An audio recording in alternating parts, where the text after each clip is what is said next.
بسم اللہ الرحمن الرحیم۔ ناظرین محترم، رمضان المبارک کے حوالے سے خصوصی پروگرام باران رحمت کے ساتھ میں آپ کا میزبان شکیل جاذب آپ کی خدمت میں حاضر ہوں۔ ناظرین محترم، رمضان المبارک وہ واحد مہینہ ہے جس کا خصوصیت سے اللہ رب العزت نے کلام مجید میں ذکر فرمایا ہے۔ اس مہینے میں ایمان والوں پر روزے فرض کیے گئے ہیں۔ روزہ کیا ہے؟ اسلام کے بنیادی ارکان ان میں سے ایک رکن روزہ ہے۔ روزے کی اہمیت کیا ہے؟ اس مہینے کی فضیلت کیا ہے جس مہینے میں روزے فرض کیے گئے؟ یہ ایسے سوالات ہیں، یہ ایسے موضوعات ہیں جن کا ہم ان پروگرامز میں آپ کے ساتھ جن موضوعات پر گفتگو کریں گے، اور ہمارے ساتھ ان پروگرامز میں شریک گفتگو ہوں گے ہماری رہنمائی کے لیے، ہماری معلومات میں اضافے کے لیے، قرآن و حدیث کی روشنی میں رمضان المبارک کے احکامات کے حوالے سے، روزے کے احکامات کے حوالے سے، اس مہینے میں کن چیزوں کا حکم دیا گیا، کن چیزوں سے منع کیا گیا، اس مہینے میں کون کون سے اعمال واجب ہیں، اس مہینے میں کون کون سے اعمال ایسے ہیں جن کی قدر و منزلت کیا ہے، ہم ان مختلف حوالوں سے ہم گفتگو کریں گے۔ اور ہمارے ساتھ شریک گفتگو ہیں آپ سب کے جانے پہچانے جامعہ انٹرنیشنل اسلام آباد کے وائس چانسلر جناب پروفیسر ظفر اقبال جلالی صاحب۔ پروفیسر صاحب کی شخصیت کسی تعارف کا محتاج نہیں، ماشاءاللہ مفسر دین ہیں اور قرآن و حدیث پر بڑی گہری نگاہ ہے۔ ہم پروفیسر صاحب کے شکر گزار ہیں کہ آپ نے اپنے قیمتی وقت میں سے وقت نکالا اور آپ ہمارے لیے یہاں تشریف لائے۔ پروفیسر صاحب، جیسا کہ میں نے ابھی ذکر کیا کہ رمضان المبارک ایسا برکتوں والا اور سعادتوں والا مہینہ ہے کہ جس کا اللہ رب العزت نے خصوصی طور پر ذکر کیا ہے، تو ہمارے ناظرین کو اس مہینے کی فضیلت کے حوالے سے اور اس مہینے کی جو ایک خصوصیت ہے اللہ رب العزت کے نزدیک، اس کے حوالے سے کچھ ہمیں ذرا رہنمائی فرمائیے۔ شکریہ جناب، ایک تو آپ کا شکر گزار ہوں اور اے ٹی وی کی پوری ٹیم کا شکر گزار ہوں کہ یہ اتنے مبارک باران رحمت نام سے جو عنوان سے پروگرام ہے، اس میں مجھے بھی شرکت کی سعادت حاصل ہو رہی ہے۔ بے شک اور پھر یہ ہے کہ آپ کے ساتھ انشاءاللہ تعالیٰ یہ باران رحمت کا جو پروگرام ہے، اس سے مجھے بھی بہت کچھ سیکھنے کو ملے گا، فیضیاب بھی ہوں گے، اور یقیناً باران رحمت سے ہمارے جو ناظرین ہیں ان کو بھی ضرور حصہ ملے گا۔ بے شک۔ اور رمضان المبارک کی آمد ہے، جیسے کہ آپ نے ذکر کیا کہ رمضان المبارک جتنی عظمتوں والا، برکتوں اور رحمتوں والا مہینہ ہے، اپنے دامن میں جتنی وسعتیں رکھتا ہے، جتنی رحمتوں سے لبریز ہے، اس مبارک اور عظمتوں والے مہینے کا استقبال بھی اس خوش دلی کے ساتھ، اس محبت کے ساتھ کرنا چاہیے جس عظمت و شان کو اللہ تعالیٰ نے اس کو عطا فرمائی ہے۔ جو عظمت و شان اس کے نصیب میں آئی ہے، نبی کریم صلی اللہ علیہ وآلہ وسلم نے تو اپنے ایک ارشاد گرامی میں فرمایا، شعبان و شہری و رمضان و شہر اللہ، سبحان اللہ، کہ شعبان المعظم کا مہینہ میرا مہینہ ہے اور رمضان المبارک اللہ تعالیٰ کا مہینہ ہے۔ اب اہل علم کہتے ہیں کہ یہ جو اللہ تعالیٰ کی طرف مہینے کی نسبت ہے، ویسے تو سارے مہینے ہی اللہ تعالیٰ کے ہیں، سارے ایام ہی اللہ تعالیٰ کے ہیں، ساری کائنات کو وہی خالق ہے، مالک ہے، لیکن شہر اللہ کی جو نسبت ہے وہ اسی طرح ہے جس طرح کہ بیت اللہ کی نسبت ہے،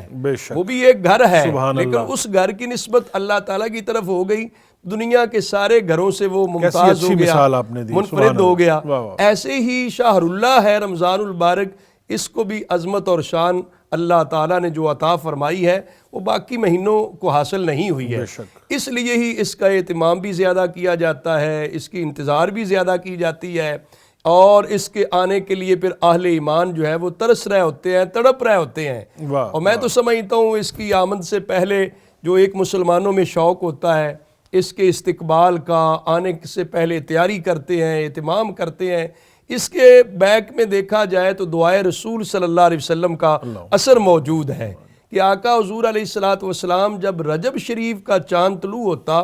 آپ جو دعا پڑھا کرتے امت کی تعلیم کے لیے، اس کے اندر یہ تھا کہ اللہم بارک لنا فی رجب و شعبان وبلغنا رمضان، سبحان اللہ، کہ اے اللہ ہمارے رجب کے اندر بھی برکت پیدا فرما، اور شعبان کے ہمارے اندر شعبان میں بھی برکت پیدا فرما، اور ہمیں رمضان المبارک تک پہنچا۔ کیا کہنا، یہ جو تڑپ اور طلب اور دعا ہے، کیا کہنا، اس کے اندر میں سمجھتا ہوں جو معنویت ہے اور اثر آفرینی ہے، اس کا یہ آج بھی اظہار ہوتا رہتا ہے کہ رمضان المبارک کی ابھی آمد ہے، لوگ تیاریوں میں ہیں، انتظار میں ہیں، اس کے لیے مختلف پروگرام کیے جاتے ہیں، اور حکومتیں بھی اپنے لحاظ سے اپنے معاملات کو بہتر کرتی ہیں، کچھ سمیٹتی ہیں معاملات کو۔ تو یہ رمضان المبارک کا تقدس اور احترام ہے، جتنا بڑا مہمان ہوتا ہے اس کی اتنی بڑی قدر بھی ہوتی ہے، اس کے استقبال کے لیے اتنی زیادہ اہتمام بھی کیا جاتا ہے، بلکہ میں تو کہتا ہوں کہ اہتمام کرنے سے ہی پتہ چلتا ہے کہ کتنا قابل قدر مہمان آ رہا ہے۔ تو رمضان المبارک کا جو اتنا بڑا اہتمام کیا جاتا ہے،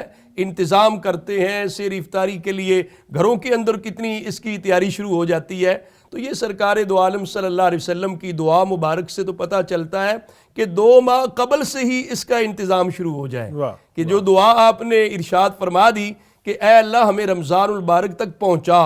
اس کے اندر گویا کہ ہر مسلمان کی تڑپ اور طلب جو آج بھی پائی جاتی ہے وہ سرکار دو عالم صلی اللہ علیہ وسلم کی پیروی میں ہے، کہ سرکار دو عالم صلی اللہ علیہ وسلم نے اپنی محبت کا اظہار کرتے فرمایا، عرض کیا رب کی بارگاہ میں بلغنا رمضان، کہ اے اللہ ہمیں رمضان المبارک نصیب فرما۔ تو یہ ہر مسلمان کو اس کی خواہش بھی ہونی چاہیے، اس کی طلب اور تڑپ بھی ہونی چاہیے، بلکہ دیکھا جائے تو حضور نبی کریم صلی اللہ علیہ وسلم کے صحابہ اکرام رضوان اللہ علیہ مجمعین کا طرز عمل جو ملتا ہے، حضرت سیدنا انس بن مالک رضی اللہ عنہ روایت کرتے ہیں کہ جب شعبان المعظم شروع ہوتا تو صحابہ اکرام رضوان اللہ علیہ مجمعین اپنے ایک تو قرآن مجید کی تلاوت کے اندر کثرت شروع فرما لیتے، پہلے کی نسبت قرآن مجید کی تلاوت زیادہ شروع ہو جاتی کہ آگے رمضان المبارک آ رہا ہے، نزول قرآن کا مہینہ آ رہا ہے، تو یہ اس وجہ سے وہ تلاوت بھی زیادہ شروع کرتے۔ بعض اہل علم نے، بزرگوں نے تو یہاں تک کہا کہ شعبان المعظم جو ہے یہ قاریوں کا مہینہ ہے،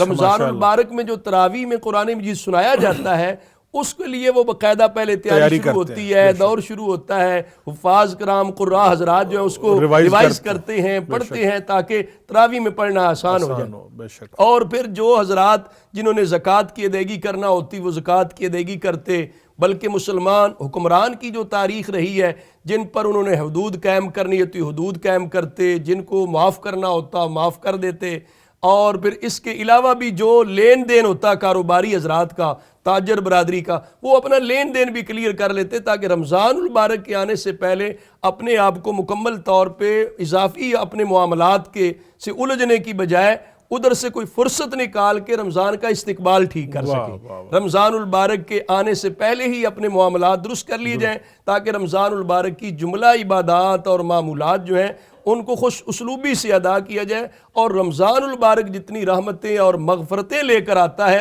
کوئی ایک لمحہ بھی اس سے غفلت میں نہ گزرے، رمضان المبارک کی اس باران رحمت سے زیادہ فیض یاب ہونے کے لیے پہلے سے ہی تیاری کر لیتے تاکہ رمضان المبارک شروع ہوتے ہی جائے تو اس کے ساتھ ساتھ ہی اس کی برکتیں اور رحمتیں نصیب ہو جائیں، سمیٹنا شروع کر دیں۔ بہت آپ نے ماشاءاللہ پروفیسر صاحب بڑی تفصیل میں بتایا۔ آپ کی گفتگو سے 2-3 چیزیں جو ہیں وہ اخذ ہوتی ہیں جو ہمارے